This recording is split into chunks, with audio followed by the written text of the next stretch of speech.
Hey y'all, welcome to Bushcraft Wednesday. I'm Madden from Self-Reliance Publishing, and today we're going to be talking about fatwood, how to find it, how to harvest it, and how to use it. If you've seen any of my videos on firecraft, chances are you've heard me talking about fatwood, and that's because it's a great natural resource that's readily available in my environment here in North Carolina. It's a great water-resistant tinder source, and so it makes a great all-weather fire starter, and it's naturally occurring, so it's easily replenishable. You don't have to worry about running out. If you start running low, you just go out and find you some more. So typically you think of finding fatwood in the stumps of blown over pine trees. You can find it in other types of trees as well, but pine trees are sort of your traditional place that you find it, in the stumps and also in the knots of limbs that have dropped to the ground, which is why it's called a lighter knot here in the South. But what happens is when the tree is alive, the tree pumps the sap up to the top of the tree, and when the tree dies, it's no longer pumping that sap up, and so the sap falls down to the base of the tree and settles in the wood at the base of the tree. And with time, as the tree decomposes, it will eventually lose strength and blow over. And most of the wood will start to decompose, like what you see right here. But the wood in the center of the stump here is filled with sap, and that sap preserves the wood, and that wood with the sap is the fatwood that we're looking for. Incidentally, the kind of rotting wood here, this is kind of a bad example. Right here, this spongy kind of wood is called punk wood, and that makes a great natural charring material. If you happen to be running low on charred cloth, you can char this punk wood, and it makes a great natural alternative to cloth for charring purposes. But at any rate, for harvesting fatwood, I typically like to find it here in the stumps. That's where you're going to get the bigger chunks of it, but like I said, you can also find it in knots of limbs. If you're going out specifically to harvest fatwood, a lot of times having a saw is handy, so I brought one along just in case I need it. But you're just going to be looking for blown over pine trees, and you're going to go to the base of it and just start pulling away at some of this rotted material here until you get down to something that feels kind of solid, which this right here is decently solid.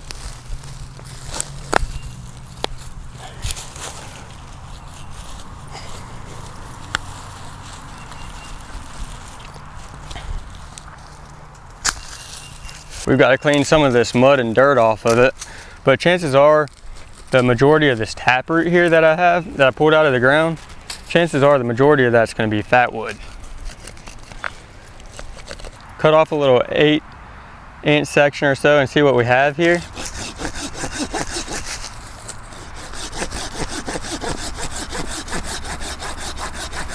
That's it right there. Once you get used to handling fatwood, looking for it, harvesting it and whatnot, you'll know right away what it looks like and what it smells like. You can smell that sap, kind of smells a little bit like turpentine. Cut off another chunk here.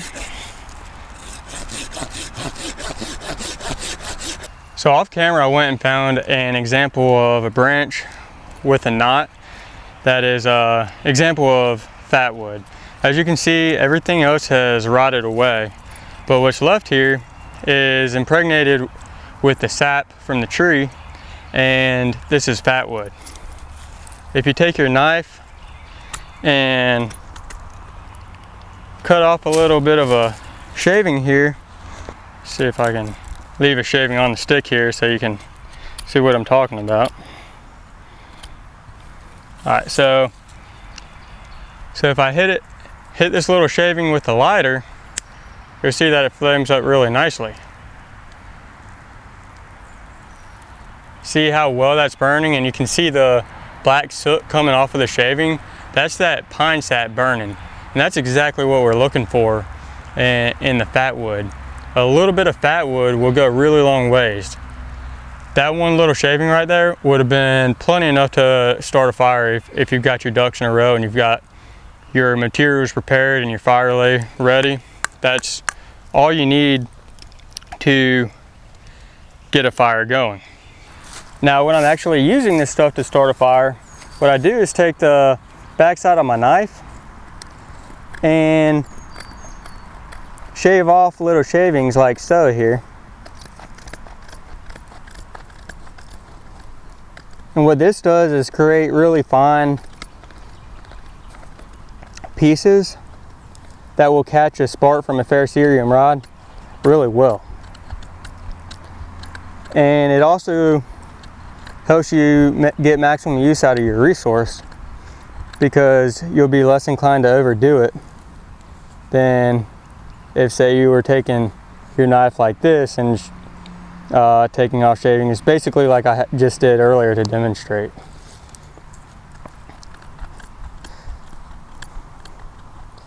But it doesn't take much.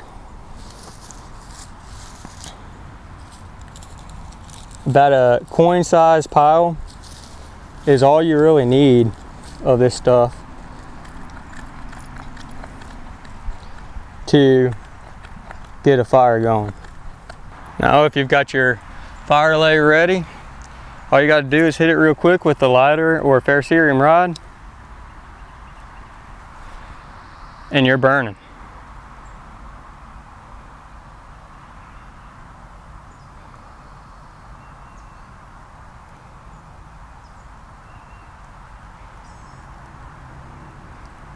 See, that leaf is basically all burned up now, but that fat wood is still going. And again, you can see that black soot coming off of the flames from that sap burning off.